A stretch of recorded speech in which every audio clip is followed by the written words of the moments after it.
Bhagavan ki jai, Prahlad Maharaj ki jai, Srila Prabhupada ki jai, Nitai Gaura Premanande, Hari Hari.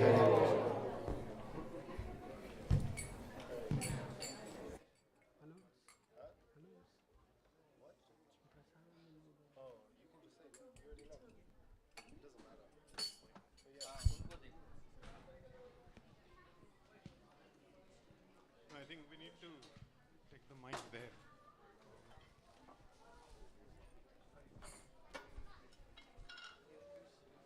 Can we just...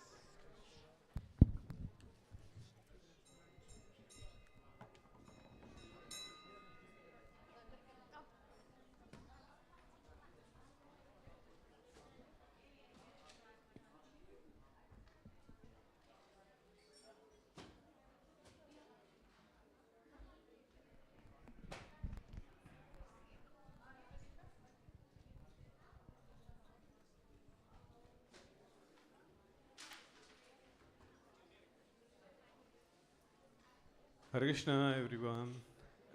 Please be seated. We will be discussing some of the paragraphs from our scripture called Nectar of Instruction. So we will start in a few minutes. Thank you.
Thank you, everyone.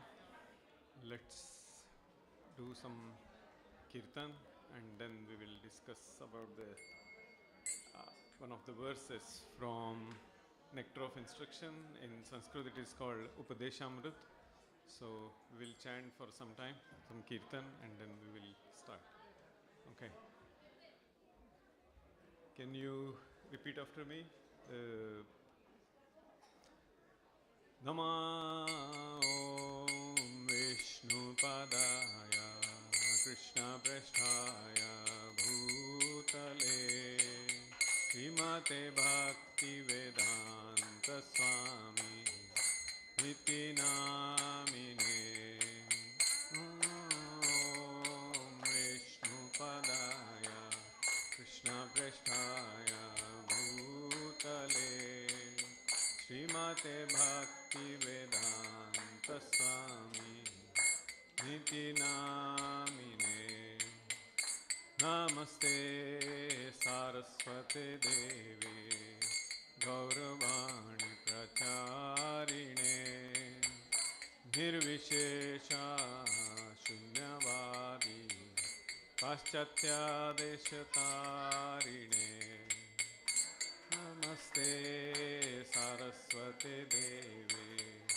Gauravani Pracharine Nirvishesha Shunyavadi Paschatya Deshatarine Jai Shri Krishna Chaitanya Prabhu Nityananda Shri Advaita Gadadhar Srivasadi Gaur Bhaktavrinda Jai Shri Krishna Chaitanya Prabhu Nityananda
Krishna, Hare Hare, Hare Rama,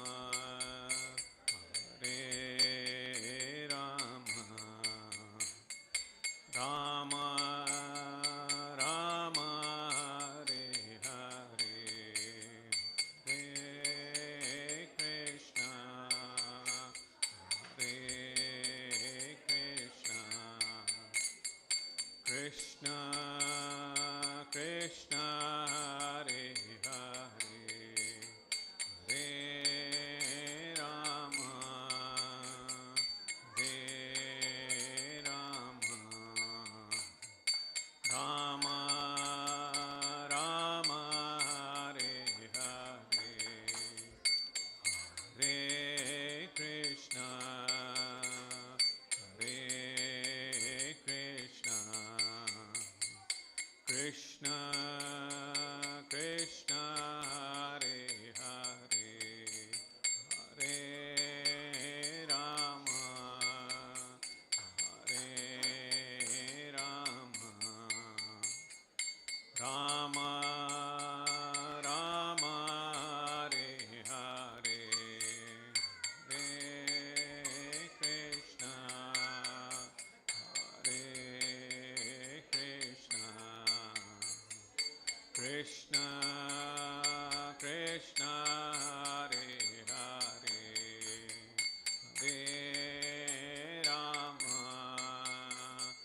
Hare Rama, Rama Rama, Hare Hare, Hare Krishna, Hare Krishna,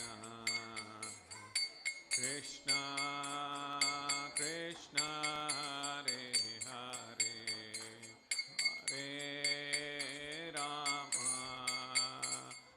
Hare Rama,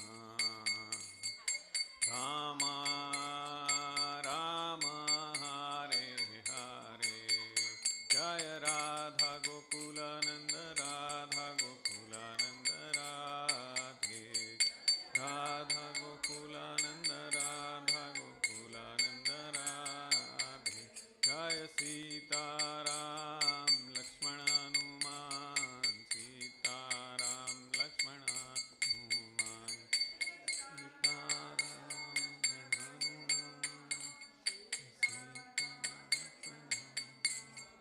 Jaya Gauranitai, Gauranitai, Gauranitai, Jaya Gauranitai, Gauranitai.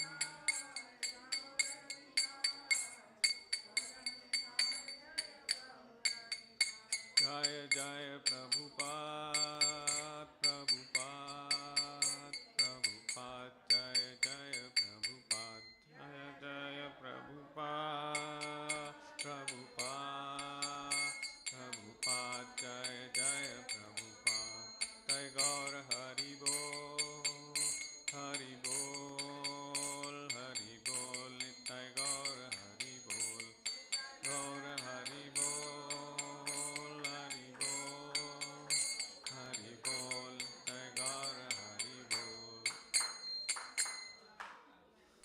Okay, thank you very much. So, as we said, we are going to discuss third verse from Updeshamrut. It's Nectar of Instruction, written by whom? Anyone who has given this instruction to us in our sampradaya? Does anyone know? Yes, it is translated by Srila Prabhupada, given the purports. But originally, who has written the verses? Rupa Goswami, one of our acharyas, disciple of Sri Chaitanya Mahaprabhu. So, third verse says, you can repeat after me the verse here. Utsahat, Nishchayat, Dhairyat, Tat Karma, Pravartanat, Sangatyagat, sato vrittaihi षड्भिर्भक्ति prasiddhyati. So let's read the word by word translation, the transliteration, then we will read the translation and then we will start our discussion. So the word by word is utsaha. What is utsaha? Enthusiasm, by enthusiasm. Nishchayat, by confidence. Dhairyat, by patience. Tat tat karma, various activities, favorable for devotional service. Pravaratanat, repetition, by performing again and again. Sangatyagat, by giving up the association of non-devotees. Sataha, of the great previous acharyas. Vritta, by following the footsteps. Shadbhihi, by these six. Bhaktihi, devotional service. Prasiddhyati, advances or becomes successful. Translation. So what this verse is saying is there are six principles, six activities anyone should perform, and that will give rise to the path of bhakti. What are these six? These are the six principles favorable to the execution of pure devotional service. Being enthusiastic. Second, endeavoring with confidence. Third, being patient. Fourth, acting according to regulative principles such as Shravanam, Kirtanam, Vishnu Smaranam. That is, hearing, chanting, and remembering Krishna. Fifth, abandoning the association of non-devotees. And sixth, following the footsteps of the previous acharyas. These six principles undoubtedly assure the complete success of pure devotional service. So, basically, the path of bhakti. Why do we want to follow bhakti? What's your opinion? What's the reason? What is the meaning of bhakti? Why are we on this path? Develop love for Krishna. How can we develop love for Krishna? Hearing, yes. Chanting, and so hearing means what? What do we give to the Lord when we hear about Him? Here is Leela, pastimes, yeah. But we are giving something in return. The time. What is given to us by the Lord in this body is the time. It's always ticking, right? Approximately, how many days average person lives from birth to death? Anyone? 28,000 days. It's the approximate time everyone lives on this planet, average. So in that, how much time we spend for the activities, for serving the Lord, that's what the bhakti part is. So someone can say that whether when I am working in office, am I serving or not? Yes. If it is, the mood is that I am doing my job as a service to the Lord, whatever money I am earning, it is to take care of my family, bring them the right culture of Vaishnavism, and contribute to the devotional activities. So that is also part of devotional service. And then direct devotional service is coming to the temple, paying obeisances, serving in the temple activities, that is direct devotional service. So this is how to do that, and that's the first principle is being enthusiastic, utsaha. Second principle is endeavoring with confidence. We should have that resolute determination, that confidence, that is whatever I am doing, it is service to the Lord, not anything just because someone else is doing. It should not have a vicarious value because others are doing it and they are getting entertained, and that's why I am doing it. That's not confidence. So that's the second principle. Third one, being patient, because in this, especially in this age, we want very quick results, right? I did something and then I want result back. But we need to have patience, because that is a test, because it's a purification. What are the 6 enemies we all have in our heart? Lust, anger, greed, kama, krodha, lobha, Mada, Moha, Matsar. What's the last one? That Matsar is envy. Envy is the main enemy. Because we have envy in our heart, everything, other 5 enemies, they manifest. So, purification of that, what will happen? If, just try to imagine, if we don't have those 6 enemies in our heart, what will happen? Just imagination. Peaceful life means what? What will be there in our heart? There will be something, right? We can't be, soul cannot be idle. Soul has to be active. So there will be something in our heart. What will be that? Because there is no lust, there is no anger, there is no greed, there is no illusion, there is no envy, there is no pride. So what will be there? Love. So that pure love will be there in the heart. And who is the ultimate source of that pure love? Supreme Lord Himself, Krishna. And when we are connected to that love, the person will be happy automatically. That is the ultimate source of happiness. Being free from all those 6 enemies and completely dedicated for the service of the Lord. And that's what these 6 principles are telling us here.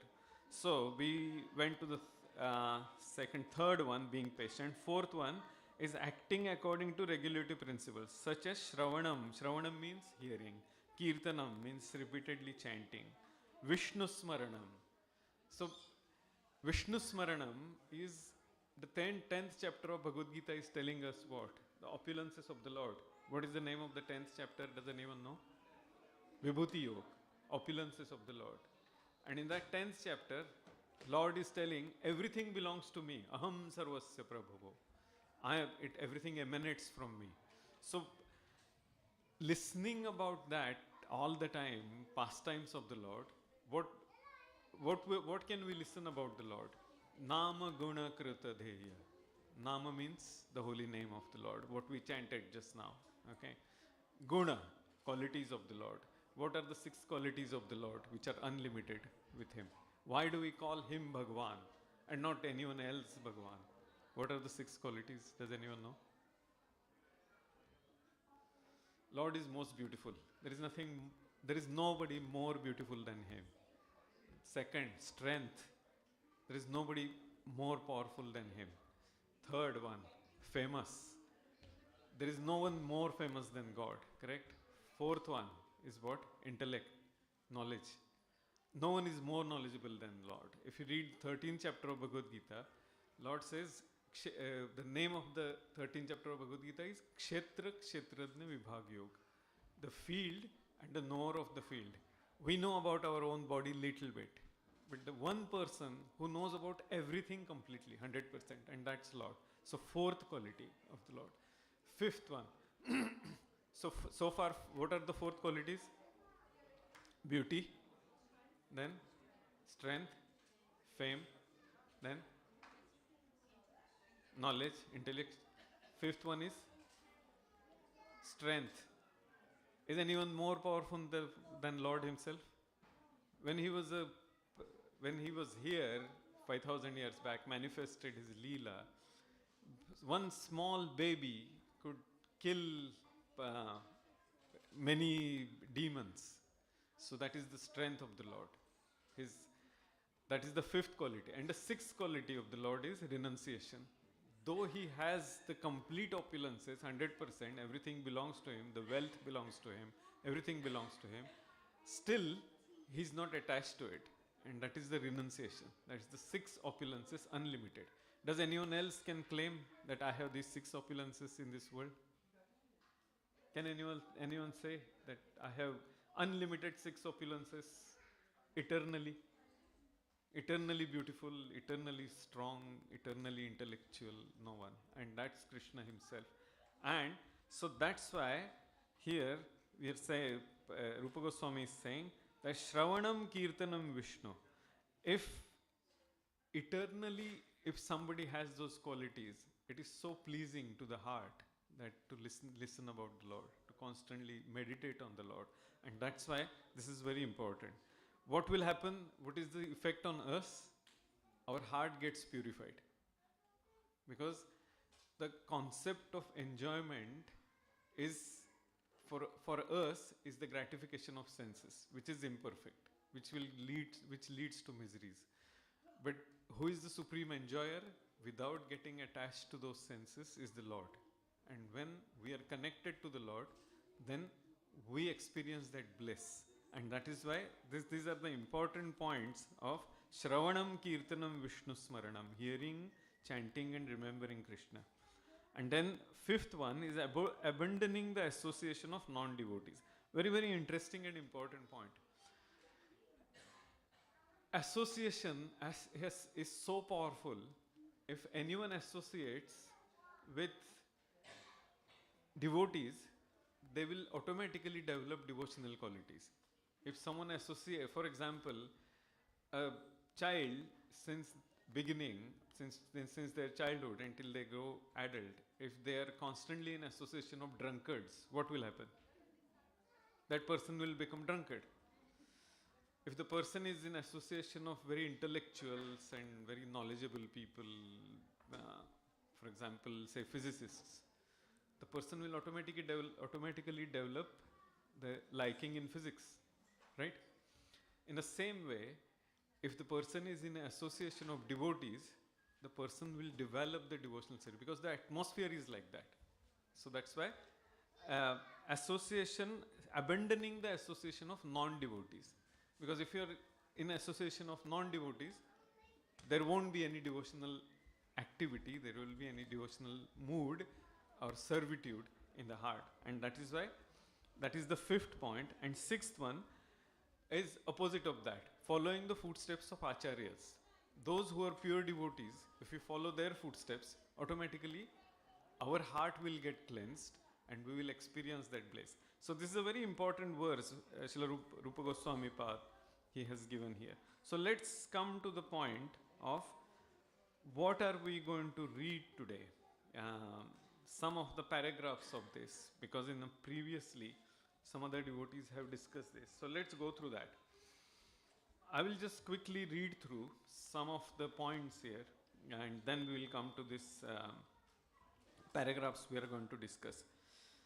In the 7th canto, I'm just reading the earlier one. Although mental speculators and fruitive actors may perform great austerities and penances, they still fall down because they do not have information about the lotus feet of the Lord. The devotees of the Lord, however, never fall down. In Bhagavad Gita 9:31, the Supreme Personality of Godhead, Krishna, assures Arjun, Kaunteya pratijaneti name bhakta pranashyati. O son of Kunti, declare it boldly that my devotees will never perish. It is a promise from the Lord. When the Supreme Lord is giving promise, that is the ultimate promise. When we are giving promise to somebody, we may not be able to fulfill it all the time because of emotional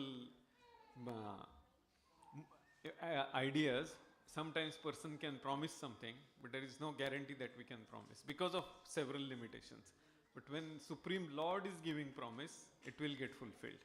So that's, and then in Bhagavad Gita 2.40, very important verse, Lord says, Neha bhikramanasyosti pratyavayo na vidyate swalpam apyasya dharmasya trayate mahato bhayat.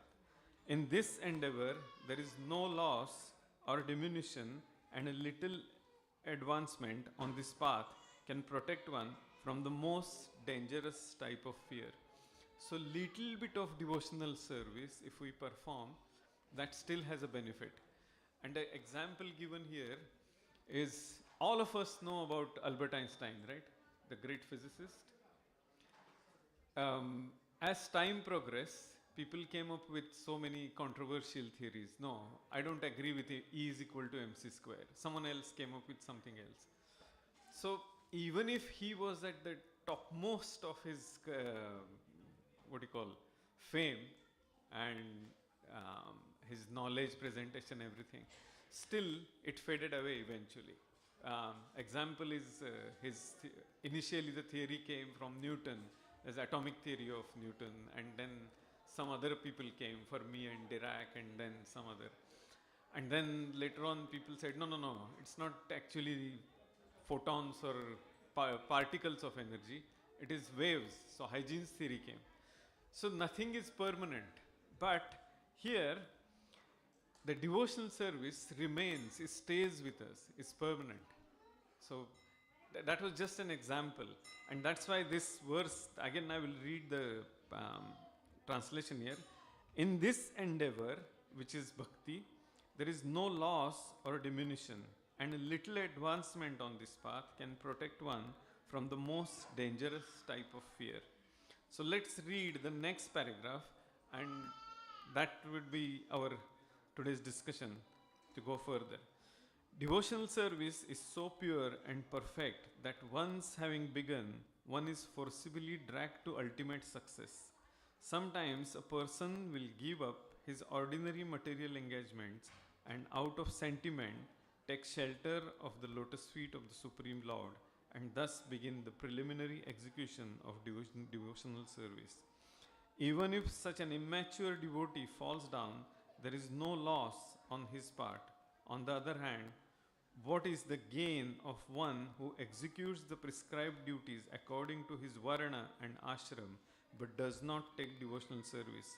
Although a fallen devotee may take his next birth in low family, his devotional service with none less resume from where it left off.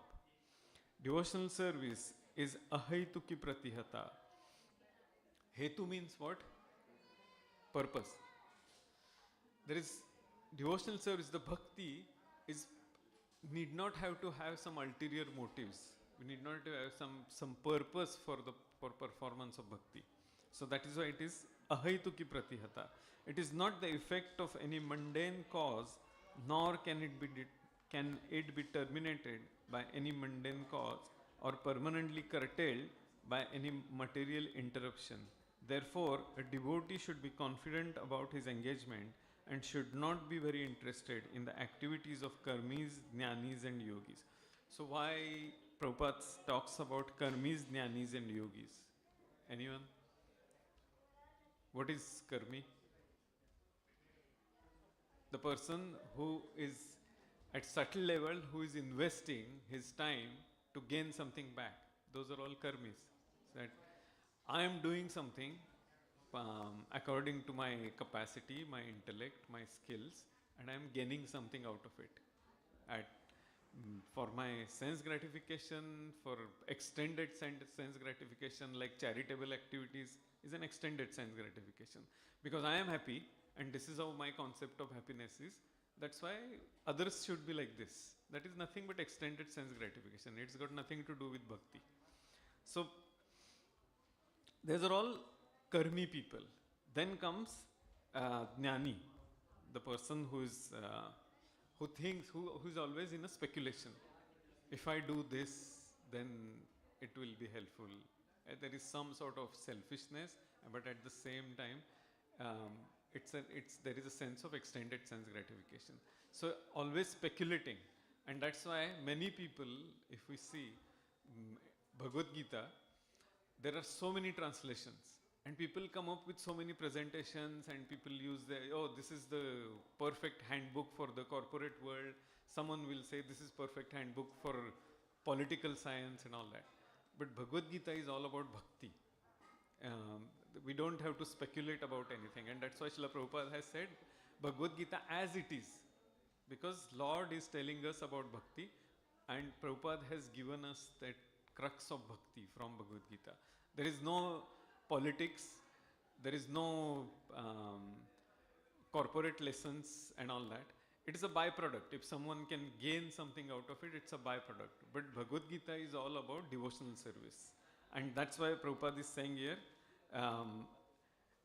other activities like for karmis, jnanis and yogis. So yogi is a person who is meditating on the Lord to gain something, even at the subtle level.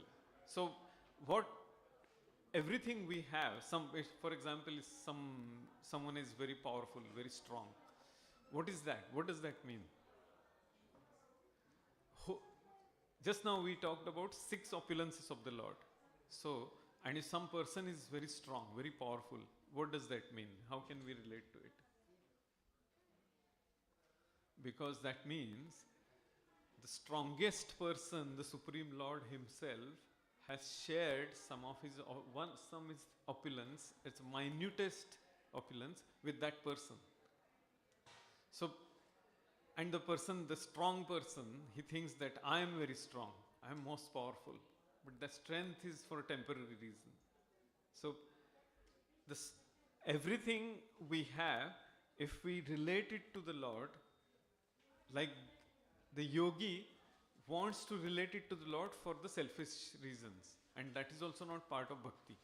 Yoga means, what is the literal translation of yoga? To add. Viyog means to subtract. Yoga viyog, addition and subtraction. So yogi means what? Who is trying to add himself, to add, to connect. But usually what do they want to connect to? To the opulences of the Lord. So that they think that they will be happy, so they will get mystic powers and all that. So that is yogi. And then Srila Prabhupada says, the last statement was, therefore a devotee should be confident about his engagement and should not be very interested in the activities of the karmis, jnanis and yogis. Then the next paragraph comes, there are certainly many good qualities among fruitive actors. So the people who are not into devotional service, we don't say that they don't have good qualities. Definitely people have good qualities, because if we are part and parcel of the Lord, that means Lord has shared some or other opulences with us. So everyone has good qualities. And those are also coming from the Supreme Lord, Krishna Himself. So there are certainly many good qualities among fruitive actors, philosophical speculators and mystic yogis. But all good qualities automatically develop in the character of a devotee. So if those qualities needs to be enhanced and understood at the highest possible extent, what is the way to understand the devotional service? If we know the Lord, if we know the source, then we know where all the qualities are coming from. So that's the important point. No extraneous endeavor is needed, as confirmed by Srimad Bhagavatam 5:18-12. We will go to that verse in a minute. All good qualities of demigods manifest progressively in one who has developed pure devotional service. Because a devotee is not interested in any material activity, he does not become materially contaminated. He is immediately situated on the platform of transcendental life. However, one who engages in mundane activity, be he a so-called jnani, yogi, karmi, philanthropist, nationalist, or whatever, cannot attain a higher stage of Mahatma. He remains Duratma, or crippled-minded person. So according to Bhagavad Gita, that is verse 9.13, Mahatmanastu mam partha devim prakritim ashritaha bhajantya ananya manaso jnatva bhutadi manvaya avyayam. O son of Pratha, those who are not deluded, the great souls, are under the protection of divine nature. They are fully engaged in devotional service because they know me as the Supreme Personality of Godhead, original and inexhaustible. In the last paragraph, Prabhupada says, since all the devotees of the Lord are under the protection of His supreme potency, they should not deviate from the path of devotional service and take to the path of karmi, jnani or yogi. This is called utsahan, nishchayat, dhairyat, tat karma pravartanat. Enthusiastically executing the regulative activities of devotional service with patience and confidence. In this way, one can advance in devotional service without hindrance. So that is the bottom line. Advancing in devotional service. That means getting purified and experience that ultimate bliss which Lord has. How can, where the example given here is, if there is any nut bolt, for example, some part of some machine, on its own, that part doesn't have much meaning. If it is lying there somewhere in the corner, what can we do with it? Not much, right? Very, very little use. maybe a paperweight or not much. But as soon as that part is connected to the machine, what will happen? That part will be fully functional. So, in the same way, when we are connected to the Supreme Lord, our complete functionality, what is the use of our basic nature, will be used properly. And that is why the right use of this human body, of our consciousness, is being connected to the Supreme Consciousness. The example given here is, you all can meditate on this. If there is a drop of water falling from the sky, finally where that drop of water will go? Ocean, right? Yeah. If there is a dust particle in the air, where will it settle down? Earth. If there is a fire, what's the direction of that fire? Towards sun, because fire comes from sun. So all Pancha Mahabhuta, they will settle down to their ultimate destination where they belong to the ocean. Fire will go to sun. Yeah. Sound, where will the sound be? In the space, because that's what the base of the sound is. So like that, what is when our Atma, when our soul will be happy? To Paramatma, the Supreme Super Soul. Unless and until that happens, the person cannot be happy. The Atma, the soul cannot be in a blissful state. So connecting with the Supreme Lord is the ultimate objective, and that is a path of bhakti. And that's what we just read. Yeah. Devotional service, Bhakti Marga, is to connect Atma with Paramatma, soul with Super Soul, us with the Supreme Lord Krishna. Hare Krishna. So, thank you. We can chant later. Thank you. So this is what we were discussing today. The verse we talked about is, thank you. 6 virtues we talked about is Utsaha, Nishchaya, Dhairya, enthusiasm or eagerness, confidence with or firm faith, patience or fortitude, principles favorable to bhakti, abandoning bad association and following previous acharyas. So, thank you. So, what is, so now we'll do a bit of a revision. So what is bhakti? We talked about bhakti, why it is necessary. So can anyone, why do we want to follow the path of bhakti?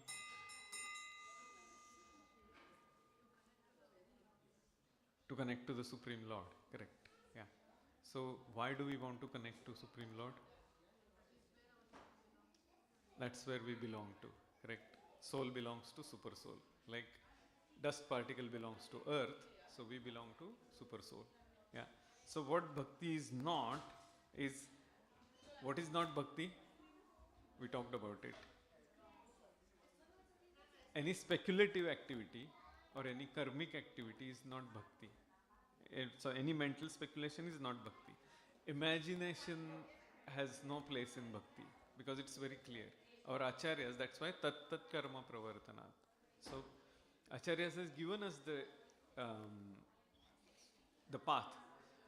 Example given here is, if, for example, if you want to travel from London to Edinburgh, how will you go?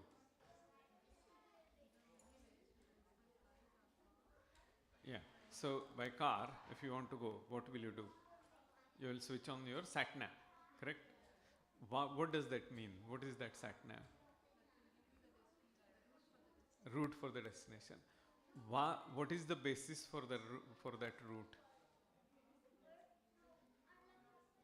Because someone has already traveled from London to Edinburgh, correct? And that is why they have chalked out that route. So this is how you go, take left, right, center, wherever, and then that's how you reach.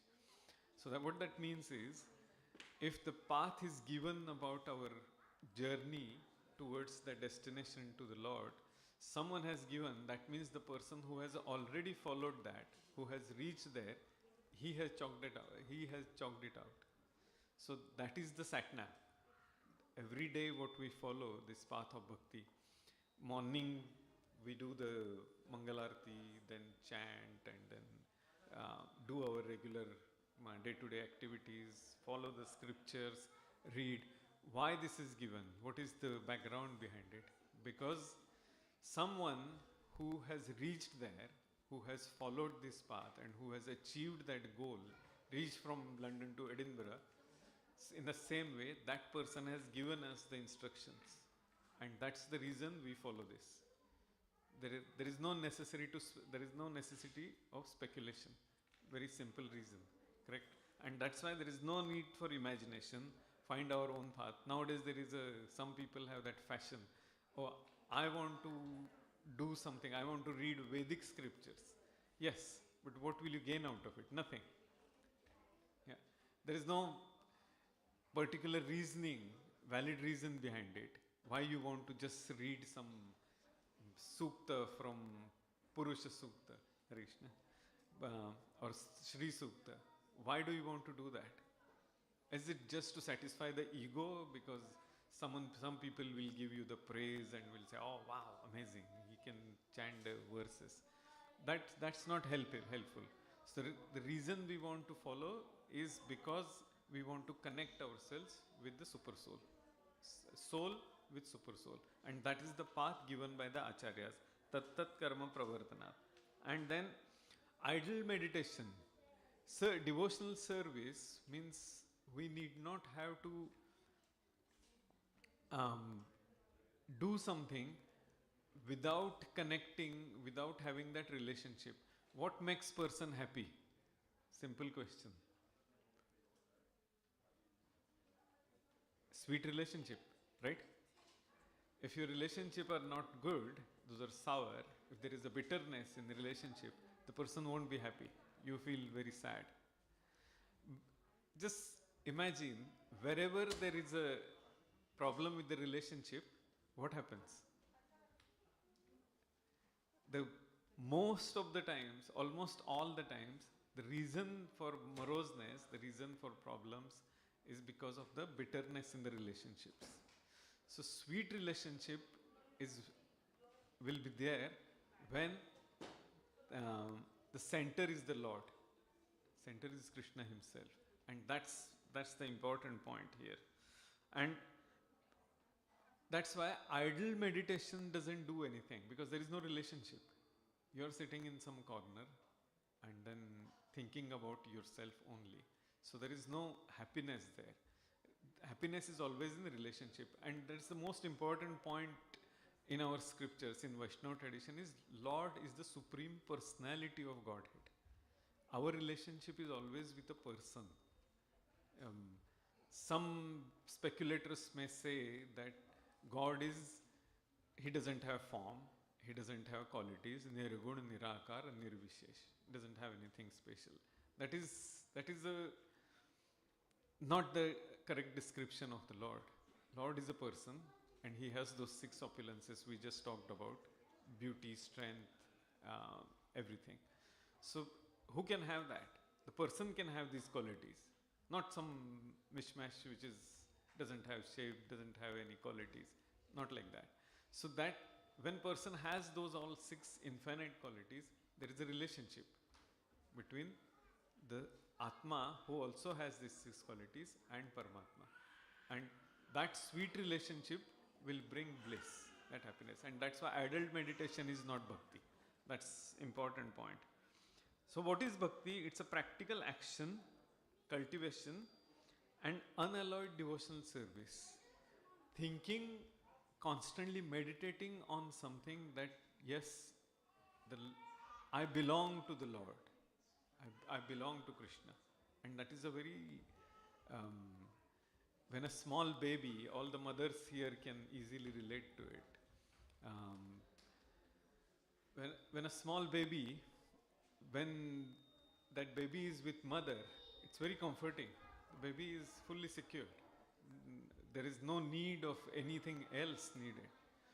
But when the mother leaves baby somewhere and then baby feels insecure, it's the similar conditions with us. When we are with the Lord, we feel secure. It's the ultimate destination. So, another example given here is the difference between orphan and child at home. Who is the happy child? Child at home, not the orphan. Our When we are connected to the Lord, our condition is the child at home, and the person who comes with a speculation all the time and does not accept the scriptures as it is, that person's condition is more or less like an orphan. Very simple. Agree? So we'll stop here. Are there any questions? No question? Any comment?